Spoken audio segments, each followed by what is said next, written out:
On this episode of Explorer, we're visiting South Holston Lake and Reservoir.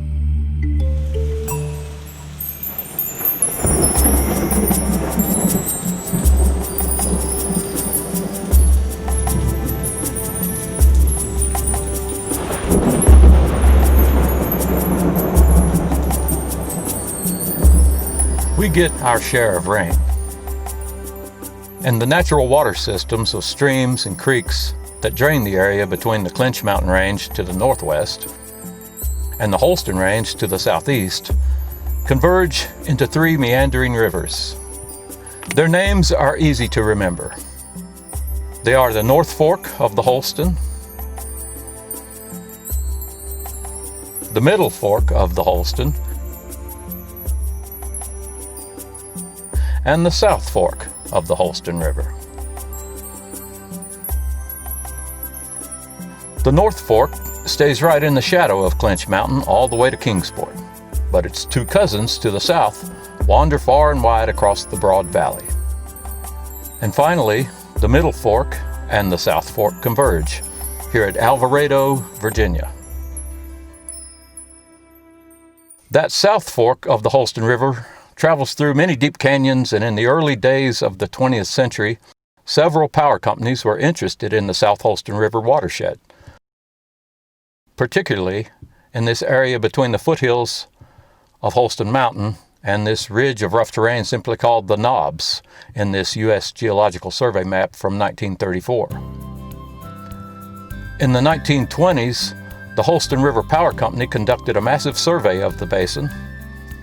But on May 18th of 33, Congress passed the TVA Act, giving the Tennessee Valley Authority control of the power needs of the region.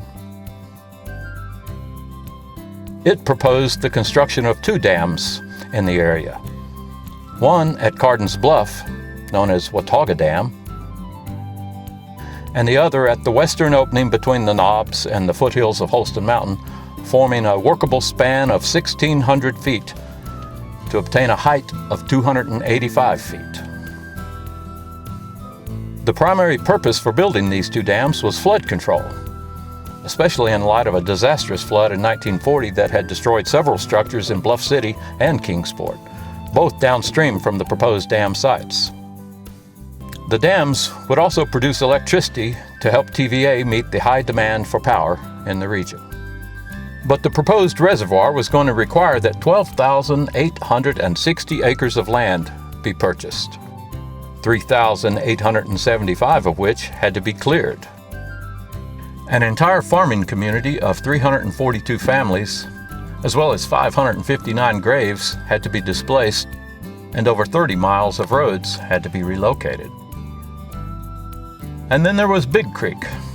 It was a resort area where a stream of the same name emptied into the South Fork of the Holston. It was a nice, cool place for locals to come in the summer months. Behind me is Big Creek Cove. Years before the dam was built, and about 250 feet below the water level now, there was a railroad that ran from Bristol to Big Creek. It was the place to be during the summer, and the rail service had been there since the turn of the century. And there's a lot of considerations when building a lake, especially a lake with a water level that is higher than some of the surrounding land. Any miscalculations, and the lake overflows the Knobs into the valley towards Bluff City.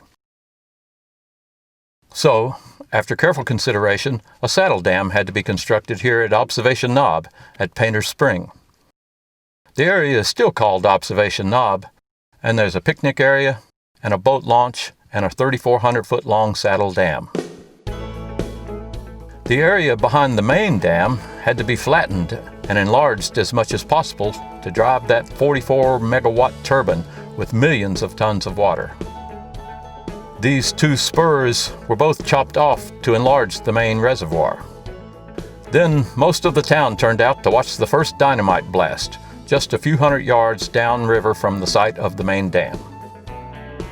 The dam was an earth-filled dam, and this is where most of the earth was going to come from. Soon after that, in 1942, TVA was ordered to shut down construction because of other priorities brought on by the effort to win World War II. 5 years later, construction restarted, and on November 20th, the gates closed and South Holston River started to become South Holston Lake. In less than 3 months, the lake was full and the massive turbine went online. The lake became an instant success for a recreation area, and boat docks that once looked like this have grown into huge complexes with just about any kind of boats and services. They also have become a place for dining out and listening to good music during the warmer months. We have a restaurant, which is doing quite well, along with the bar area. We do live music on weekends, have several large events that they hold out here. Like a grocery store on the lake, we provide anything from camper needs, drinks, food, snacks, anything like that you would need. Ice if you forget that on your way out. Word is getting out. You'll see a lot of people now from Boone area and then a lot of Southwest Virginia.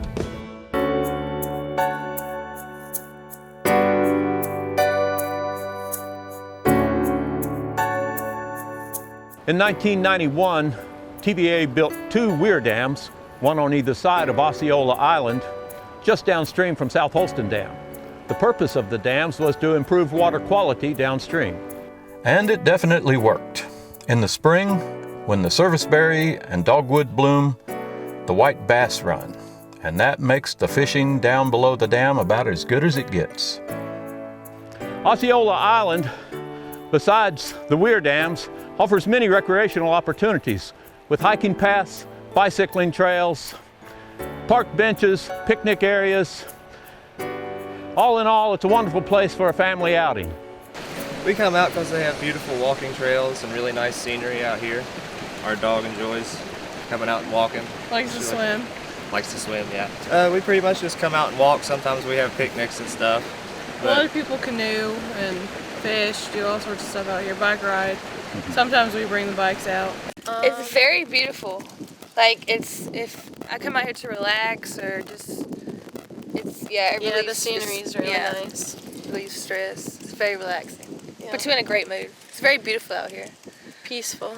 Very peaceful, too. Everyone's pretty nice, too. And there are breathtaking views everywhere you look.